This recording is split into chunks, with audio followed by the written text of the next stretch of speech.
السلام علیکم ورحمۃ اللہ وبرکاتہ۔ ان الحمد للہ والصلاة والسلام علی رسول اللہ وآلہ وصحبہ ومن والاه۔ اعوذ باللہ من الشیطان الرجیم۔ محمد الرسول اللہ والذین معه اشداء علی الکفار رحماء بینہم۔ برادران اسلام اور اسلامی خواتین، کچھ باطل پرست لوگ جو کتاب و سنت کی ہمہ وقت مخالفت کرتے رہتے ہیں، ان کے تعلق سے آپ یہ جانتے ہیں کہ وہ کبھی بھی کچھ بھی کہہ سکتے ہیں اور کہیں بھی کہہ سکتے ہیں۔ بعض صحابہ کے مابین وہ دشمنی اور عداوت ظاہر کرنے کی کوشش کیا کرتے ہیں، جسے لوگوں میں پیش کر کے مسلمانوں کے مابین آپس میں اختلاف کی بیج کو بوتے ہیں، اور ہمہ وقت صبح شام رات دن وہ اس کے لیے کوشش کرتے رہتے ہیں، اور کافی حد تک اس تعلق سے کامیاب ہیں مسلمانوں کے مابین اس طرح کی باتیں پیش کر کے۔ یہاں ابو بکر صدیق رضی اللہ تعالیٰ عنہ کے تعلق سے ایک نقطے پر ہم گفتگو کریں گے، اور وہ یہ ہے کہ ابو بکر صدیق رضی اللہ تعالیٰ عنہ نبی کریم صلی اللہ علیہ وسلم کے گھرانے سے ان کو کوئی عداوت نہیں تھی، بلکہ ان کو دوستی تھی، اور نبی کریم صلی اللہ علیہ وسلم کے گھرانے سے متعلق لوگوں کی وہ قدر کیا کرتے تھے۔ اس تعلق سے امام مسلم رحمہ اللہ نے اپنے صحیح کے اندر ذکر کی ہے، کتاب الجہاد والسیر کے اندر، جس پر امام نووی رحمہ اللہ نے باب باندھی ہے، باب قول النبی صلی اللہ علیہ وسلم لا نورث ما ترکنا فہو صدقہ۔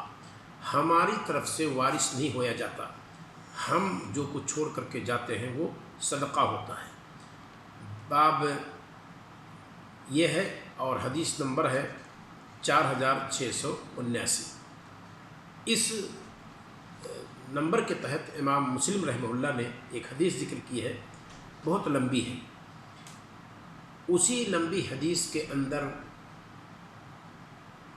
ایک بہت ہی اہم بات مذکور ہے، جس کو میں یہاں پیش کرنے کی کوشش کر رہا ہوں۔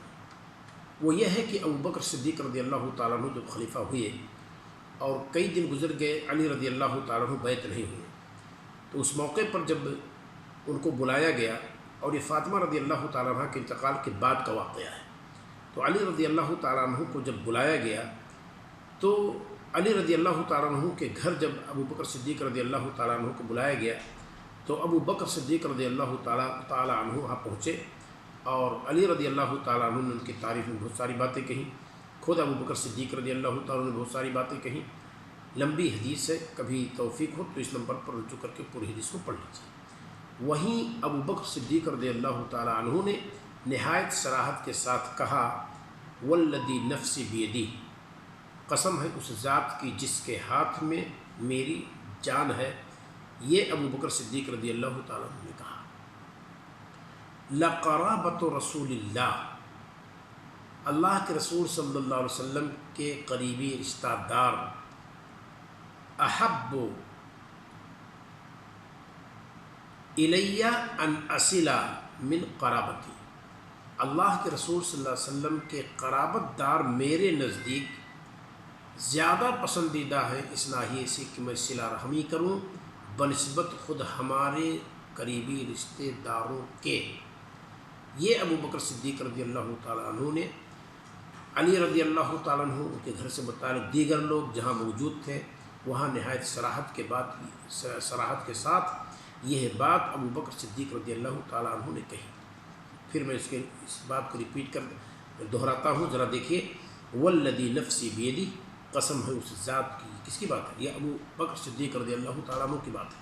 جو لوگ کوشش کرتے ہیں کہ وہ عداوت ظاہر کریں، دشمنی ظاہر کریں علی رضی اللہ تعالیٰ عنہ اور ابو بکر صدیق رضی اللہ تعالیٰ عنہ کے مابین، یا ابو بکر صدیق رضی اللہ تعالیٰ عنہ کی دشمنی اہل بیت سے، جو ظاہر کرنے کی کوشش کرتے ہیں جس کی کوئی بنیاد نہیں ہے، سب خرافات پر مبنی چیزیں ہیں۔ کیا کہا ابو بکر صدیق رضی اللہ تعالیٰ عنہ نے؟ والذی نفسی بیدہ، اس ذات کی قسم جس کے ہاتھ میں میری جان ہے، لقرابۃ رسول اللہ احب الی، اللہ کے رسول صلی اللہ علیہ وسلم کے قریبی رشتہ دار ہمارے نزدیک زیادہ محبوب ہیں۔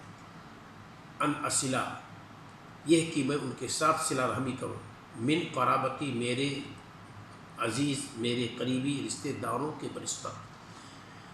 یہ بات جب آ گئی ابو بکر صدیق رضی اللہ تعالیٰ عنہ کے تعلق سے، تو ہمیں اور آپ کو یہ بات بالکل ایک پتھر کی لکیر کی طرح سے اپنے دل میں بیٹھا لینی چاہیے، اس کو جان لینا چاہیے کہ ابو بکر صدیق رضی اللہ تعالیٰ عنہ کو اہل بیت نبی سے کوئی دشمنی اور کوئی عداوت نہیں تھی، بلکہ وہ اللہ کے رسول صلی اللہ علیہ وسلم کے زیادہ قریب ہونے کی وجہ سے ان کو وہ اپنے رشتہ داروں پر زیادہ اہمیت دیتے تھے۔